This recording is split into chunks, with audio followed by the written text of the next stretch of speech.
There's nothing special about county councillors. We're just ordinary residents of the county like yourselves. But we care about what happens in the county and we try to make decisions that reflect your opinions.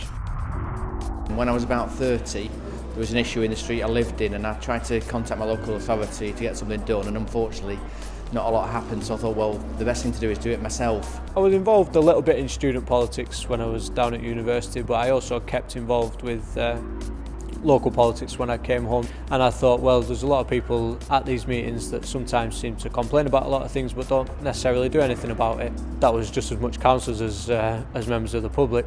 I thought, well, I'm young, I'm energetic, I'm passionate about my hometown, why not try and influence things there? When I retired, I found that I wanted to give something back to the community, to serve the community and to help the people that had voted for me.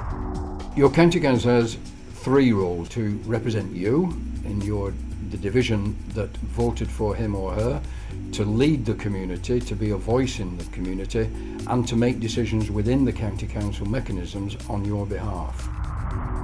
You've got to be a good listener, and I think that's why we're given 2 ears and 1 mouth, and we should use them in that proportion. That's the most important role of a councillor, is listening to local people and determining what their priorities are and acting on those priorities. I think you need to have a lot of patience, be dedicated, passionate about becoming involved with the community, and just genuinely interested in local democracy and trying to make the community in which you live much better. One of the things you've got to be able to do is able to condense a lot of information about any particular service area in a reasonable amount of time. So you've got to have that analysing or that critical skill, to be the friendly critic of the county council. If you work, you need to have an understanding employer. I work as a teaching assistant. I work full-time or a normal school day, and the school are extremely kind, and I give them the timetable of county council meetings, ask if I'm okay to have that time off, and try and work out whether I would have the full day or just a couple of hours to go to a meeting and come back. I'm actually working at Fleetwood Nautical College, lecturing about 2 to 2.5 days a week, and the rest of my time is spent as a county councillor. When you're a councillor, most days are very busy. If I'm at Preston at the county hall, it's for committee purposes and also to work with my group. I also have quite a lot of activities within the borough because I'm also a ward councillor. I attend parish meetings, and when it comes to the weekends it gives me an opportunity to catch up on a lot of the casework which I picked up during the week. I probably attend about 3 or 4 meetings a day at least. I answer letters. I receive probably about 60 or 70 emails a day, so I've got to respond to most of those. I hold surgeries in the local library. There's usually at least one community meeting a week going on that you can go to and find out information and get things done for members of the public. There are some myths about as to what you need to be a councillor, but you don't need to be anything in particular. You just need to care about what happens in your area and want to influence how services are provided.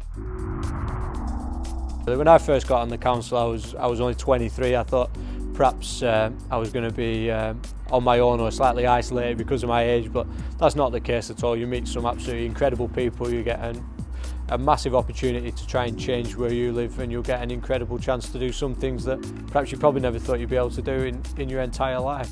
When I was first elected to the county council, I had an officer that I could go to all the time. If I had any issues, didn't know where to go, didn't know who to ask, didn't know which officer to get involved with a certain issue, I could go to him and he would actually tell me how to do things. If you've got a weakness in a certain area, it might be public speaking, it may be how to write a speech, how to do a press release, how to use a computer, how to use email.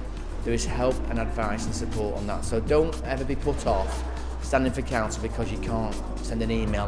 If I can help put forward people's views and act as a voice for them, that gives me a great deal of pleasure.